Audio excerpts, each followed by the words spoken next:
नमस्कार, खबर उत्तराखंड देख रहे हैं आप और मैं हूं आपके साथ सपना दीपक मदेशिया। बुलेटिन का आगाज करेंगे। उत्तराखंड के मुख्यमंत्री पुष्कर सिंह धामी ने उत्तर प्रदेश में आयोजित तृतीय कुंभ कॉन्क्लेव के समापन समारोह को वर्चुअल संबोधित किया। इस दौरान उन्होंने कहा कि ये कुंभ कॉन्क्लेव भारत सनातन संस्कृति, सभ्यता और आध्यात्मिकता के मूल्यों को वैश्विक स्तर पर प्रस्तुत करने का एक प्रभावशाली मंच है। सीएम धामी ने बताया कि पीएम मोदी की अगुवाई में देश के तीर्थ स्थलों के विकास और कल्याण की दिशा में ठोस कदम उठाए गए हैं। माध्यम से हम इस समृद्ध सांस्कृतिक विरासत को न केवल संजोते हैं बल्कि भावी पीढ़ियों तक भी पहुंचाते हैं। आज कुंभ का आयोजन सनातन संस्कृति के एक वैश्विक मंच के रूप में स्थापित हो गया है। कुंभ के आयोजन में विश्व भर से लोग भारतीय संस्कृति, योग, आयुर्वेद और आध्यात्मिकता के गूढ़ रहस्यों को जानने और समझने आते हैं। इससे न केवल भारतीय संस्कृति का प्रचार प्रसार होता है बल्कि आर्थिकी को भी बढ़ावा मिलता है। भाइयों बहनों, आज देश में आदरणीय प्रधानमंत्री श्री नरेंद्र मोदी जी के नेतृत्व में विकास भी और विरासत भी के मूल मंत्र के साथ एक नया इकोसिस्टम भी विकसित किया जा रहा है। और गोविंद वल्लभ पंत कृषि एवं प्रौद्योगिकी विश्वविद्यालय पंतनगर में 36वां दीक्षांत समारोह का आयोजन किया गया। दीक्षांत समारोह में सीडीएस, राज्यपाल, केंद्रीय मंत्री, उत्तराखंड कैबिनेट मंत्री सहित विश्वविद्यालय के डायरेक्टर मौजूद रहे। सीडीएस अनिल चौहान और कृषि के क्षेत्र में बेहतर काम करने वाले पद्मश्री से सम्मानित प्रेमचंद्र शर्मा को मानद उपाधि से नवाजा गया, जिसके बाद एक छात्र को कुलाधिपति गोल्ड पदक सहित 1172 विद्यार्थियों को उपाधि और दीक्षा दी गई।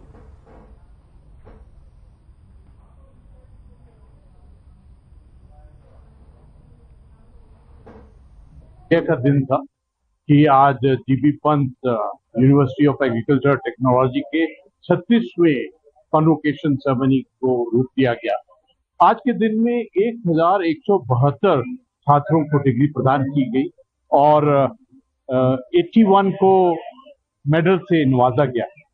लेकिन बहुत खुशी की बात थी कि हमारी बेटियां एक बार फिर एक जीत हासिल की। उन्होंने 61% जो हमारे मेडल विनर्स थे उसमें हमारी बेटियां।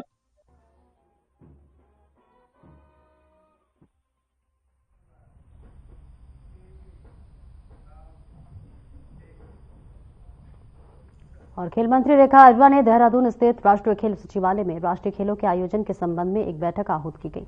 इस बैठक में उत्तरांचल ओलंपिक संघ और खेल विभाग के अधिकारी शामिल हुए। बैठक में राष्ट्रीय खेलों से जुड़े कई विषयों पर चर्चा की गई। मंत्री रेखा आर्या ने कहा कि कुछ खेल फेडरेशनों की तरफ से ऐसी मांग सामने आई है। साथ ही चीन में आयोजित हो रहे विंटर एशियन गेम्स भी एक पक्ष है जिसमें कई खिलाड़ी हिस्सा ले रहे हैं और ऐसे में अब मुख्यमंत्री पुष्कर सिंह धामी से इस विषय पर चर्चा की जाएगी और इसके उपरांत स्थिति स्पष्ट हो जाएगी।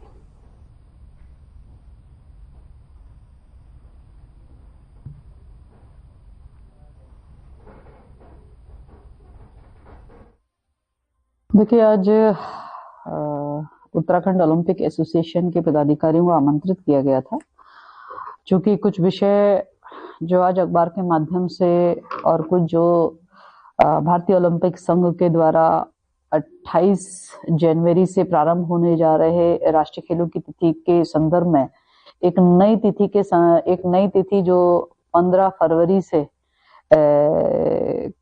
15 फरवरी के आए जाने और उसके संदर्भ में सरकार का कंसर्न लिए जाने के संदर्भ में जो पत्राचार हुआ है।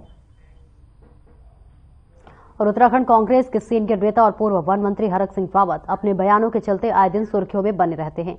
आपको बता दें कि वन विभाग के घोटाले के केस में पाखड़ रेंज में टाइगर सफारी निर्माण में ईडी जांच कर रही है, लेकिन अब हरक सिंह रावत ने केंद्रीय जांच एजेंसी ईडी के आड़े हाथों ले लिया है। जहां आपको बता दें कि उन्होंने ईडी को खुलेआम चैलेंज दिया कि अगर उनमें दम है तो वे उन्हें गिरफ्तार करें। हरक सिंह रावत ने कहा कि वे पाखरो टाइगर सफारी को युवा बेरोजगारों की भलाई के लिए बना रहे थे। तो जेल में तो कहा उन ईडी वालों से, जब मैं अभी बुलाया था उन्होंने मेरे को, जैसे मैंने ईडी के सामने धरना दिया, वो वीडियो बना रहे थे ऊपर में ऑफिस से, तो मैंने कहा भाई छिप छिप के क्यों वीडियो बना रहे हो, सामने आके बनाओ ना। जब उन्होंने तुरंत उसके बाद, मुझे मालूम था जिस दिन मैंने ईडी के घेराव में दाड़ा में वहां, तो मुझे पता था आप सम्मान आने वाला मुझको। तो कह रहे साहब हम तो सोच रहे थे कि आप नहीं आओगे। मैं क्यों नहीं आऊंगा, कह रहे हम जेल भेजेंगे। मैंने कहा मैं तो तैयारी के साथ आया हूं, जेल भेजोगे? कोई नेता कोई चोरी चकती डाल के थोड़ी जेल जाएंगे। मैंने कहा भाई एक अच्छे काम के लिए जाएंगे, गढ़वाल के हित के लिए, उत्तराखंड के हित के लिए, नौजवान को रोजगार देने के लिए हम पाखरो टाइगर सफारी बना रहे थे। और बीजेपी विधायक दीपक रावत ने एक बार फिर से वन अधिनियम में बदलाव की मांग की है। आपको बता दें कि उत्तराखंड में वन्य जीव संघर्ष के मामले किसी से छिपे नहीं हैं। गुलदारा, बालू, टाइगर, ततैया और मधुमक्खियों के हमले से कई मौतें हो चुकी हैं और सैकड़ों लोग घायल भी हो चुके हैं। इन मामलों को देखते हुए वन अधिनियम में संशोधन की मांग उठ रही है। लैंसडाउन से बीजेपी विधायक दीपक रावत ने इस मामले पर क्या कुछ कहा, देखिए। देखिए, वन अधिनियम पे मैं पहले भी कह रहा हूँ और पहले भी कहते आया हूँ कि वन अधिनियम जो हमारे लिए कभी गिफ्ट बनना चाहिए था, और पहाड़ में 67% जो है वन आच्छादित क्षेत्र है, और वो हमारे लिए एक उपहार बनना चाहता है कि हमने बहुत संरक्षण किया है पर्यावरण का। लेकिन दुर्भाग्य है कि आज वो हमारे लिए विकास में सबसे बड़ा बाधक है। और इसीलिए मैंने कहा था कि उत्तराखंड सरकार एक बार एक दिन का सत्र रखे, और ताकि हम सारी चीजों की समीक्षा करें और अपने हमारी क्या आवश्यकताएं और हम क्या चाहते हैं, ये हमारी केंद्र सरकार को भी है, जो हमारे। और रुकेंगे एक छोटे से ब्रेक के लिए, फौरन हाजिर होते हैं।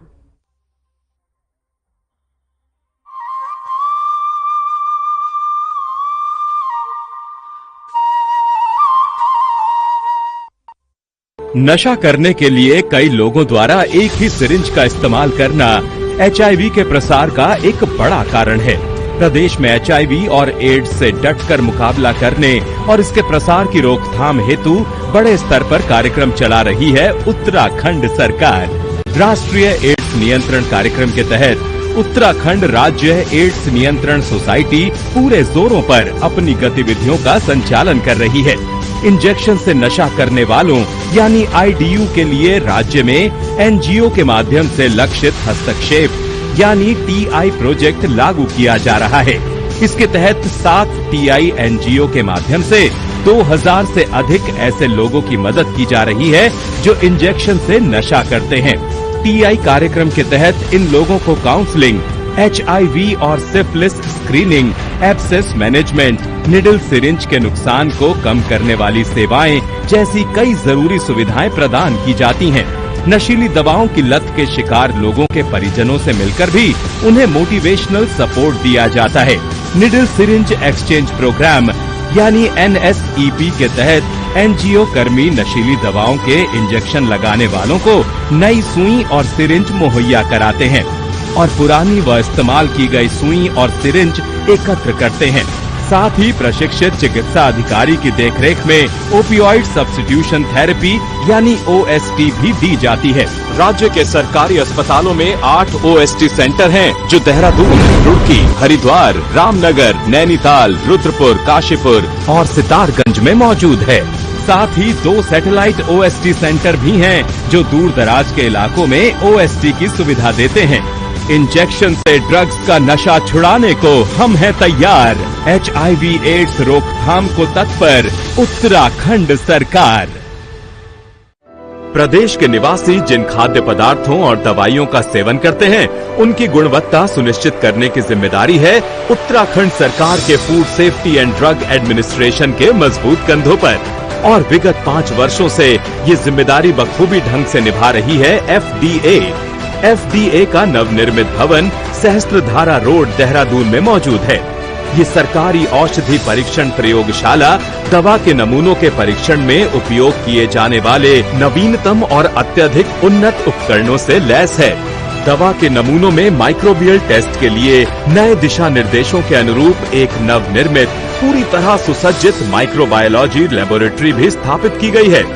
इतना ही नहीं, खाद्य नमूनों में अवशिष्ट एंटीबायोटिक दवाओं, कीटनाशक और भारी धातुओं का पता लगाने के लिए GCMS, ICP-MS, LC-MS जैसे उच्च स्तरीय उपकरण भी state food and drug testing laboratory में लगाए गए हैं। FDA समय समय पर बाजार से खाद्य पदार्थों और दवाओं के सैंपल एकत्र कर उनकी बारीकी से जांच करती है, ताकि प्रदेश वासियों की सेहत से ना हो कोई समझौता। 2022-23 में 460 सैंपल में से 80 सैंपल गुणवत्ता टेस्ट में फेल हुए। ड्रग्स कंट्रोल विंग ने नियम तोड़ने वालों पर कार्रवाई करते हुए TNC एक्ट के तहत 6 और NDPS एक्ट के तहत 8 मुकदमे दर्ज किए और 36 आरोपियों को गिरफ्तार किया। इसी तरह फूड सेफ्टी विंग ने वर्ष 2023-24 में 355 मुकदमे दर्ज किए, जिनमें से 345 मामलों के फैसले आ चुके हैं। इनमें से 332 मामलों में जुर्माने लगाए गए, जिनकी कुल राशि 1,04,23,000 है। FDA उत्तराखंड, आपके स्वास्थ्य के सच्चे प्रहरी।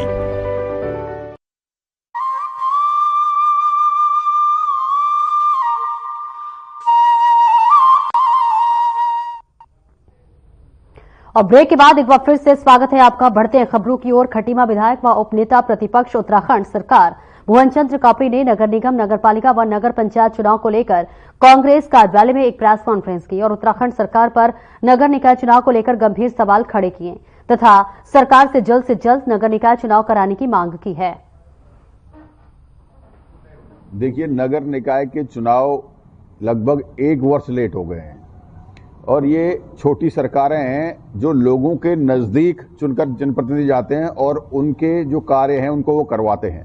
इसका ये उद्देश्य यही था कि नेता को जो है कि जनता के नजदीक जो है पहुंचाया जाए। इस उद्देश्य से ये पंचायतों का गठन हुआ था और इन्हें ताकत दी गई थी। लेकिन जब ये भारतीय जनता पार्टी की सरकार है, ये इन चुनावों को कराना नहीं चाह रही है। लोकतंत्र पे शायद इनको भरोसा नहीं है। आप समझिए कि 5 वर्ष पहले जिस दिन आप तो 6 वर्ष हो गए। और उत्तराखंड राज्य विज्ञान और प्रौद्योगिकी परिषद व दून विश्वविद्यालय संयुक्त रूप से 19वीं राज्य विज्ञान और प्रौद्योगिकी सम्मेलन का आयोजन किया जा रहा है, जहां पर ये आयोजन दून विश्वविद्यालय में 30 नवंबर तक चलेगा।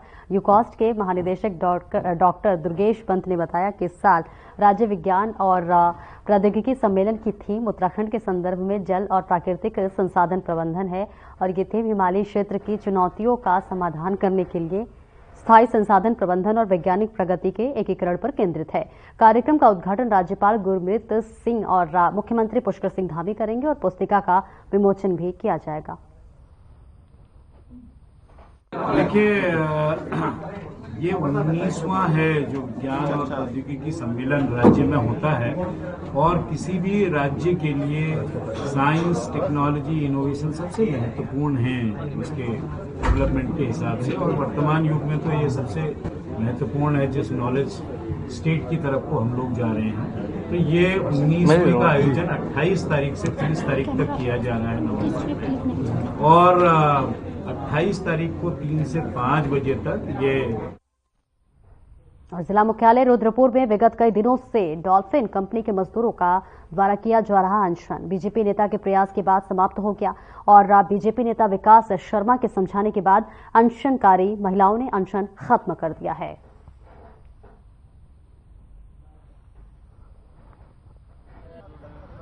कि जो चाहते हैं कि उद्योगों का माहौल खराब हो, लोग हमारे मजदूरों को भी गुमराह करते हैं, सीधे साधे मजदूरों को।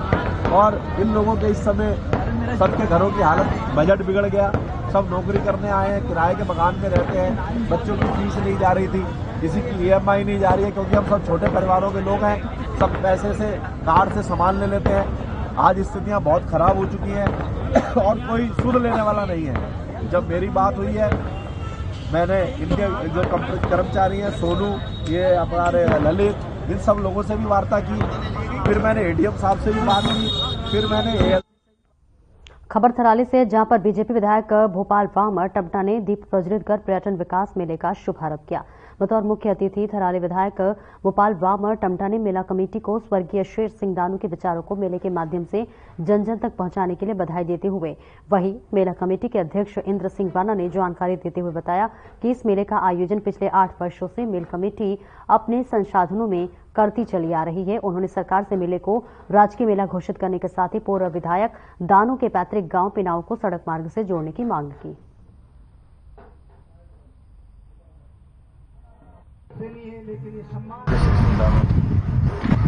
वो हमारे इस क्षेत्र के पहले ऐसे विधायक थे जिन्होंने जनसंख्या पर चुनाव जीता था और आज उनके नाम पर ये मेला किया जा रहा है।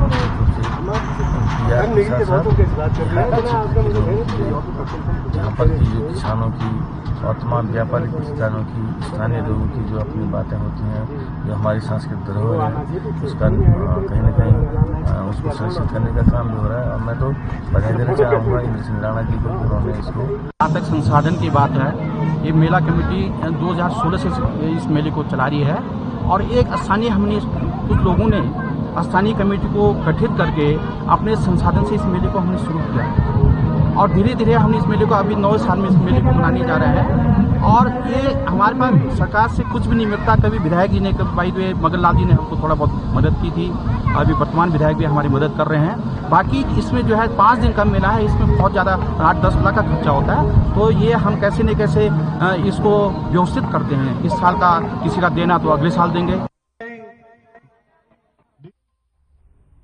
और वक्त हो चला एक छोटे से ब्रेक का, फौरन हाजिर होते हैं।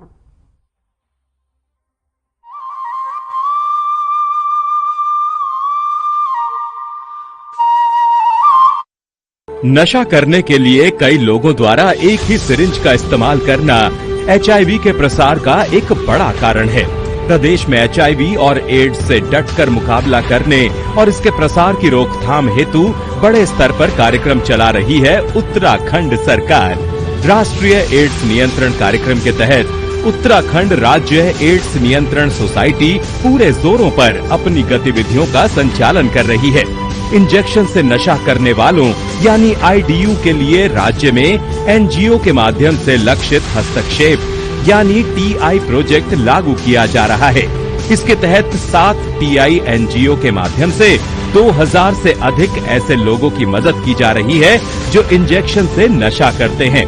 TI कार्यक्रम के तहत इन लोगों को काउंसलिंग, HIV और syphilis screening, abscess management, needle syringe के नुकसान को कम करने वाली सेवाएं जैसी कई जरूरी सुविधाएं प्रदान की जाती हैं। नशीली दवाओं की लत के शिकार लोगों के परिजनों से मिलकर भी उन्हें मोटिवेशनल सपोर्ट दिया जाता है। निडल सिरिंज एक्सचेंज प्रोग्राम यानी NSEP के तहत NGO कर्मी नशीली दवाओं के इंजेक्शन लगाने वालों को नई सुई और सिरिंज मुहैया कराते हैं और पुरानी व इस्तेमाल की गई सुई और सिरिंज एकत्र करते हैं।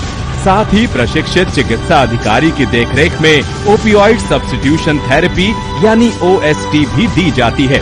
राज्य के सरकारी अस्पतालों में 8 OST सेंटर हैं जो देहरादून, रुड़की, हरिद्वार, रामनगर, नैनीताल, रुद्रपुर, काशीपुर और सितारगंज में मौजूद है। साथ ही 2 सैटेलाइट OST सेंटर भी हैं जो दूर दराज के इलाकों में OST की सुविधा देते हैं। इंजेक्शन से ड्रग्स का नशा छुड़ाने को हम हैं तैयार। HIV एड्स रोकथाम को तत्पर उत्तराखंड सरकार। प्रदेश के निवासी जिन खाद्य पदार्थों और दवाइयों का सेवन करते हैं उनकी गुणवत्ता सुनिश्चित करने की जिम्मेदारी है उत्तराखंड सरकार के food safety and drug administration के मजबूत कंधों पर। और विगत 5 वर्षों से ये जिम्मेदारी बखूबी ढंग से निभा रही है FDA का नवनिर्मित भवन सहस्त्रधारा रोड देहरादून में मौजूद है। ये सरकारी औषधि परीक्षण प्रयोगशाला दवा के नमूनों के परीक्षण में उपयोग किए जाने वाले नवीनतम और अत्यधिक उन्नत उपकरणों से लैस है। दवा के नमूनों में माइक्रोबियल टेस्ट के लिए नए दिशा निर्देशों के अनुरूप एक नवनिर्मित पूरी तरह सुसज्जित माइक्रोबायोलॉजी लेबोरेटरी भी स्थापित की गई है। इतना ही नहीं, खाद्य नमूनों में अवशिष्ट एंटीबायोटिक दवाओं, कीटनाशक और भारी धातुओं का पता लगाने के लिए GCMS, ICP-MS, LC-MS जैसे उच्च स्तरीय उपकरण भी state food and drug testing laboratory में लगाए गए हैं। FDA समय समय पर बाजार से खाद्य पदार्थों और दवाओं के सैंपल एकत्र कर उनकी बारीकी से जांच करती है ताकि प्रदेश वासियों की सेहत से ना हो कोई समझौता। 2022-23 में 460 सैंपल में से 80 सैंपल गुणवत्ता टेस्ट में फेल हुए। ड्रग्स कंट्रोल विंग ने नियम तोड़ने वालों पर कार्रवाई करते हुए TNC एक्ट के तहत 6 और NDPS एक्ट के तहत 8 मुकदमे दर्ज किए और 36 आरोपियों को गिरफ्तार किया। इसी तरह फूड सेफ्टी विंग ने वर्ष 2023-24 में 355 मुकदमे दर्ज किए, जिनमें से 345 मामलों के फैसले आ चुके हैं। इनमें से 332 मामलों में जुर्माने लगाए गए, जिनकी कुल राशि 1,04,23,000 है। FDA उत्तराखंड, आपके स्वास्थ्य के सच्चे प्रहरी।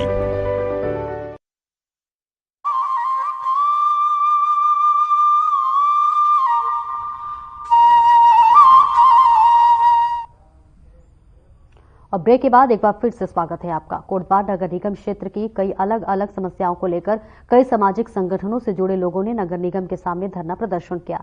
इस दौरान कांग्रेस के जिला अध्यक्ष विनोद डबरवाल ने कहा कि यदि समस्याओं का समाधान नहीं निकलता है तो आंदोलन तेज कर दिया जाएगा। दरअसल आवारा पशु पार्किंग खुलेआम में बिक रहे अवैध शराब और अन्य समस्याओं को लेकर सरकार से मांग की गई है।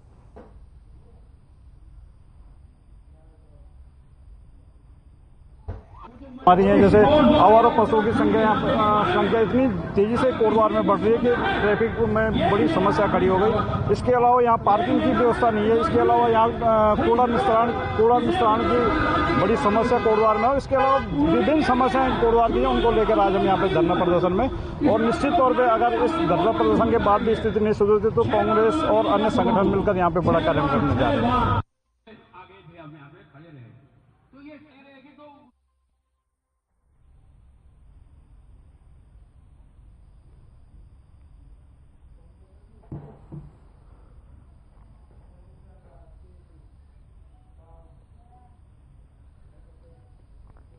कोटद्वार की अपर पुलिस अधीक्षक जया बलोनी का देहरादून तबादला हो गया है। शासन से बीते बुधवार की रात को जारी तबादला आदेशों में जया बलोनी को देहरादून ग्रामीणों का अपर पुलिस अधीक्षक बनाया गया है।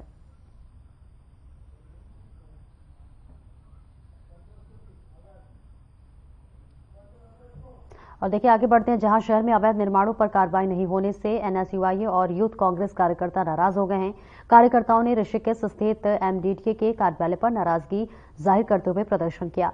कार्यकर्ताओं ने आरोप लगाया है कि बड़े बड़े बिल्डरों पर एमडीडीए के अधिकारी मेहरबान हैं, जबकि छोटे घर बनाने वाले लोगों पर एमडीडीए के अधिकारी रौब दिखाकर सीलिंग की कार्रवाई कर रहे हैं। कार्यकर्ताओं ने एमडीडीए के सचिव से ऋषिकेश में तैनात अधिकारियों की कार्यशैली की जांच करने की मांग की है।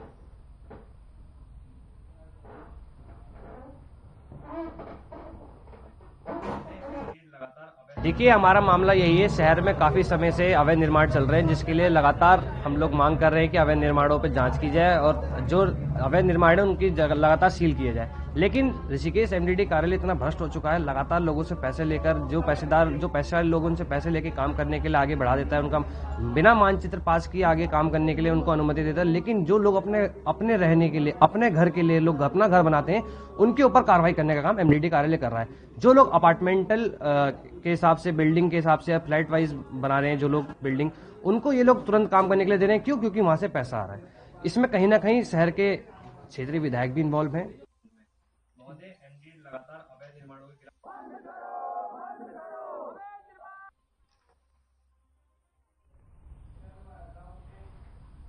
फिलहाल इस बुलेटिन में इतना ही। दीजिए इजाजत। नमस्कार।